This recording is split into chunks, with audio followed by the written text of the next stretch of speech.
BSP लगातार mission movement की बात करती है। बीएसपी युवाओं को भागीदारी भी देती है, लेकिन जब जब बीएसपी ने युवाओं को भागीदारी दी है तो या तो अपनी पार्टी बना लेते हैं या संगठन बना लेते हैं। तो क्या कारण है कि बीएसपी की विचारधारा से एकदम से छिट जाते हैं, अलग हो जाते हैं जो युवा हैं वह? क्या कहेंगे सर? देखिए, ये जो आंदोलन है ना, खासकर 2014 के लोकसभा के बाद जी 12 तक यूपी में सरकार रही उत्तर प्रदेश में बहुजन समाज पार्टी की। बहन जी जो नेतृत्व कर रही हैं इसी आंदोलन का प्रोडक्ट हैं, वो निकली हैं, वो चीज़ें समझती हैं। तो उनको शायद ये महसूस हुआ कि अब समय आ गया। जो पुराने मिशनरी लोग थे जिन्होंने पार्टी को बढ़ाया, मिशनरी होकर काम किया तो सत्ता तक पहुँचे। जी 14 में उन्हें ये रियलाइज़ हुआ कि शायद हमें किसी चीज़ की कमी महसूस हो रही है। वो ये है कि हमारे इस आंदोलन के साथ, बहुजन आंदोलन के साथ जो यूथ जुड़ना चाहिए उतनी मात्रा में नहीं जुड़ रहा हो। जी और तो उन्होंने निर्णय लिया है कि जो संगठन है, संगठन में युवाओं को भागीदारी देना बहुत ज़रूरी है। उन्होंने 2014 के लोकसभा इलेक्शन के बाद गाइडलाइन जारी की थी उन्होंने लिखित में। जी लेकिन सवाल ये है कि जो यूथ है उस यूथ को ट्रेनिंग देने वाला कौन होगा, उसको ट्रेन कौन करेगा, उसको ये आंदोलन पढ़ाएगा कौन, उसको ये आंदोलन समझाएगा कौन, उस पर भी काम करना बहुत ज़रूरी है। क्योंकि दूसरी तरफ क्या है, जो दूसरी हमारे विरोधी लोग हैं या मनोवादी पार्टियां हैं, वो मैं जो आपसे चरित्र की बात कर रहा था 1920 की बाबा साहब अम्बेडकर को लेकर साहू महाराज ने जो कहा था कि कैसा चरित्र चाहिए, विवेकशील और प्रेमपूर्ण। हमारा जो समाज है, बहुजन समाज हम जिसको बोलते हैं ना, उसमें इस जाति की वजह से क्या है ना, ईर्ष्यालु होता है वो। क्योंकि वो बचपन से देखते आते हैं एक जाति दूसरी जाति से क्या करती है, ईर्ष्या करती है वो। तो ईर्ष्या का जो भाव है जिस माहौल में हम रहते हैं वो पैदा होता है उनमें, और ईर्ष्या जहाँ होती है नेचुरली झगड़ा वहाँ पे होता है। तो उन्होंने क्या किया, ये ईर्ष्यालु और झगड़ालू वाली बातों को मीडिया ने 2014 के बाद से क्या किया, हवा देना शुरू किया, चालू करा। उनको लगता है उनके अंदर जो दबा हुआ गुस्सा है, या उनको महसूस होता है कि जो हमें एक्सप्रेस करना चाहिए जो नहीं कर पाते, तो उनको लगता है अगर हम ऐसा करेंगे तो एक्सप्रेस हो जाएगा, लेकिन उससे आंदोलन चलने वाला नहीं। ऐसे बहुत सारे संगठन बने 14 के बाद इस देश में। तो यूथ क्या हुआ, जिस यूथ को बहन जी ने इधर लाने की कोशिश की थी उसको क्या किया, उधर डायरेक्शन दे दी गई, डिरेल कर दिया गया उसको। और उनको लगता है मूँछों में ताव दे के या गले में पट्टा डाल के हम लोग इससे क्या कर सकते, बात को आगे बढ़ा सकते। इससे बात बहुत आगे नहीं बढ़ सकती, क्योंकि ऐसे चरित्र के लोगों से कोई लोग बहुत लंबे समय तक जुड़े हुए नहीं रहते, because they are not productive, they are not creative. अब बाबा साहब का चरित्र कितना है, ऐसा नहीं है बाबा साहब को गुस्सा नहीं आता था या वो गुस्से वाले नहीं, गुस्से वाले थे, लेकिन उनका आप चरित्र देखेंगे, उनका पूरा जीवन देखेंगे तो कितना सौम्य है, तर्क से बात करते हैं। मान्यवर साहब को देख लीजिए, तर्क से बात, उन्होंने इतना आंदोलन खड़ा किया। तो नेचुरली हमें ये सीखने वाली बात है कि अपने जो यूथ है उस यूथ को इन महापुरुषों का जो चरित्र है, चाहे वो ज्योतिबा फुले हों, चाहे वो साहू महाराज हों, नारायण गुरु हों, मान्यवर कांशीराम साहब हों, बाबा साहब अम्बेडकर हों, या बहन जी, उससे सीखने की ज़रूरत है। हमारे सामने आज ये सबसे बड़ा संघर्ष है कि इस यूथ को ट्रेन करना, इस आंदोलन के साथ जोड़ना, इसको बखेरने की बहुत सारी कोशिशें जो है ना हो रही हैं, जारी है, और उसमें बहुत सारे लोग ट्रैप में आए हैं। और इन कारणों से क्या होता है कि अगर आप झगड़े पे उतर जाते तो आपके पास पुलिस केस हो जाते हैं।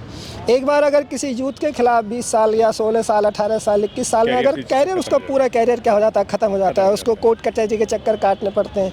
इसलिए बहन जी ने जितने आंदोलन चले, चाहे वो किसानों, ये CAA का आंदोलन खासकर जब चल रहा था, तो उसमें उन्होंने कहा कि हम प्रोटेस्ट करेंगे, लेकिन हम प्रोटेस्ट करेंगे शांतिपूर्ण तरीके से, हम बसें नहीं जलाएंगे, हम सड़क पे नहीं उतरेंगे, क्योंकि ये हमारा चरित्र नहीं है, हमारे महापुरुषों ने हमें नहीं सिखाया है। और अगर ऐसा हम करेंगे तो हमारे महापुरुषों की जो सीख है, जो शिक्षा है हमारे जीवन में, उसके क्या होगा, एकदम विरोधी होगा। तो उधर जो लोग जुड़ नहीं रहे, क्यों नहीं जुड़ रहे, क्योंकि हम शायद ये शिक्षा देने में उनको, हमारे जो स्कूल थे, कैडर करने के स्कूल, शायद उनमें कहीं कमी आई है। इस वजह से शायद ये समस्या हमको झेलनी पड़ रही है। इसलिए बहन जी ने पूरा ध्यान है कि उनका कहना है कि कैडर पर ध्यान दो, कैडर करो जितने अधिक से अधिक हो सकते हैं, तभी इस आंदोलन को, इस कारवां को आगे बढ़ाया जा सकता है। बड़ा अहम सवाल यहाँ पे बनता है कि जो कैडरों की बात होती है, तो कैडर लेने वाले ने कैडर लिया है या वो सही कैडर दे रहा है, इसका मूल्यांकन कैसे करेंगे? मतलब ये बहुत कठिन विषय है। इसका मूल्यांकन ऐसे होगा कि आप जिनको कैडर दे रहे हैं वो रिजल्ट में परिवर्तित हो रहा है या नहीं। डेफिनेटली, ठीक है, सीधी एक उसकी कसौटी है कि जिनको कैडर दिया आपने वो सही दिशा में चल रहा है या उसका सही रिजल्ट आ रहा है या नहीं आ रहा है। अगर वो सही रिजल्ट आ रहा है, इसका मतलब वो कैडर देना सार्थक है। ठीक है। अगर सही रिजल्ट नहीं आ रहा है इसका मतलब कहीं कमी है, उसको उसका पुनर्निरीक्षण करने की, उस पर पुनर्विचार करने की, उस पर शोध करने की ज़रूरत है। और जो आंदोलन जो हमें कैडर देना है, वो कैडर देना है हम जो अपने महापुरुषों की पाठशाला से जो सीखते हैं। दूसरों ने जो कुछ बातें कही है, मेरा ऑब्जर्वेशन है हम ज़्यादातर दूसरों की जो लिखी है, जो हमारे विरोधी लोग हैं ना, उनकी लिखी हुई किताबों को पढ़ के कैडर देते हैं। उससे हमारा काम चलेगा नहीं। जब तक हम महात्मा ज्योतिबा फुले को, बाबा साहब अम्बेडकर को, नारायण गुरु को, आजकल लोग कैडर जो देते हैं वो भी महापाखंडवाद या ब्राह्मणवाद की बातें होती हैं, उसके अंदर भी उसमें डाल देते हैं। क्या कहेंगे, वो कैडर है क्या है? दो चीज़ें हैं, एक विरोध करना और एक क्रिएटिव होना। हमारे महापुरुषों ने हमेशा क्रिएटिव होना सिखाया, उसमें विरोध अपने आप आ जाए वो अलग बात है। क्योंकि बाबा साहब अम्बेडकर कहते हैं कि जो प्रेम करता है ना, वो किसी से नफरत भी करता है। तो प्रेम करना पहले बहुत ज़रूरी है, अपने उद्देश्य से, अपने मिशन से।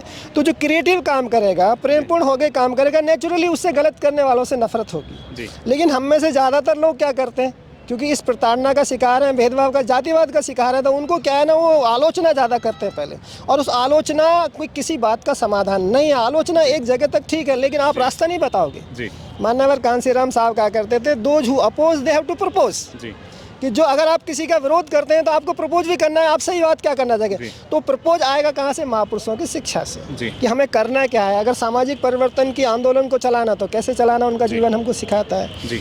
ठीक है, आर्थिक परिवर्तन की बात करनी है तो कैसे करनी है, वोट का इस्तेमाल करना है तो कैसे करना है। ये तो खाली आलोचना तो सिखाती नहीं है ना, विरोधी हमको इस बात तक आने देना चाहते हैं। मैं समझता हूँ ये भी एक तरह का षड्यंत्र है कि लोगों को, ऊर्जा को, जो पढ़े लिखे लोग हैं उनकी ऊर्जा को आलोचना में, विरोध में क्या रखो, लगा के रखो, ताकि वो क्रिएटिव काम ना कर पाए। इसलिए ज़रूरी है कि ये जो शिक्षा है, जो पाठशाला महापुरुषों की है, ये खड़े हम आज यहाँ पर, जिस जगह पर हम खड़े हैं, इसके अरबों खरबों रुपए की अगर देखा जाए तो, रुपयों में अगर आंकें तो अरबों खरबों रुपए की इसकी वैल्यू है। लेकिन मैं समझता हूँ ये जो वैल्यू है ना, ये जो बनाया गया, ये शिक्षा थी हमारे पास, तभी बनाया गया कि इस दिल्ली के बॉर्डर से लेके और यूपी जहाँ से शुरू होता है वहाँ तक ये बनाया गया। किस लिए? मैं समझता हूँ आज भी ये पाठशाला है, आप देख रहे हैं पीछे हाथी लगे हुए हैं, तो हाथी हमारी जो कल्चरल, जो सांस्कृतिक जो विरासत है, उसका प्रमाण है। ठीक है, जो स्मारक बना है यहाँ पर, या इतनी चीज़ें बना पाए, किस लिए बना पाए? क्योंकि हम जब आए तो हम चाहते हैं आगे आने वाली पीढ़ियाँ भी हमारे महापुरुषों से शिक्षा लें।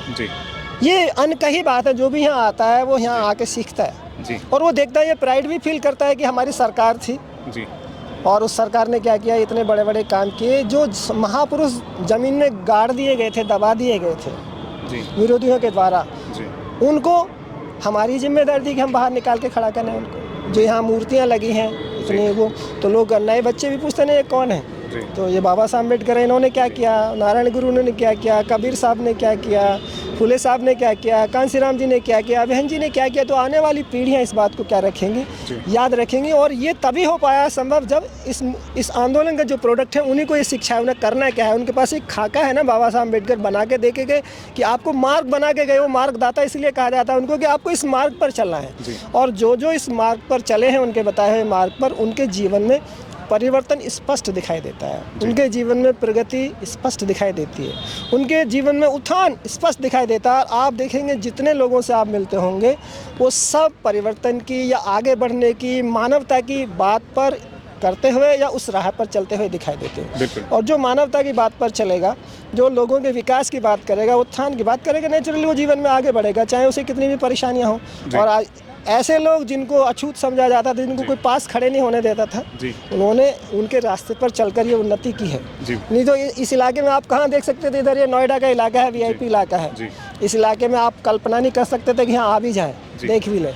ये संभव इसीलिए हो पाया कि ये जो आंदोलन है, इस आंदोलन में जो भागीदारी की, इसको चलाया, उसमें बुद्धि, समय, पैसा, ठीक है, जो लगाया, खून पसीना लगाया, उसी का परिणाम है ये। और मैं समझता हूँ अगर हम इस आंदोलन को महापुरुषों के बताए रास्ते पर अगर हम चलेंगे तो नेचुरली आगे भी हम और ऊंचाइयों को छुएंगे। और देश को ही नहीं, बल्कि जैसा बाबा साहब अम्बेडकर ने सपना देखा था 1956 में, जब उन्होंने बुद्ध की शरण में गए थे, तो उन्होंने कहा था ना कि अगर हम ऊपर उठेंगे तो हम मानवता को ऊपर उठाएंगे।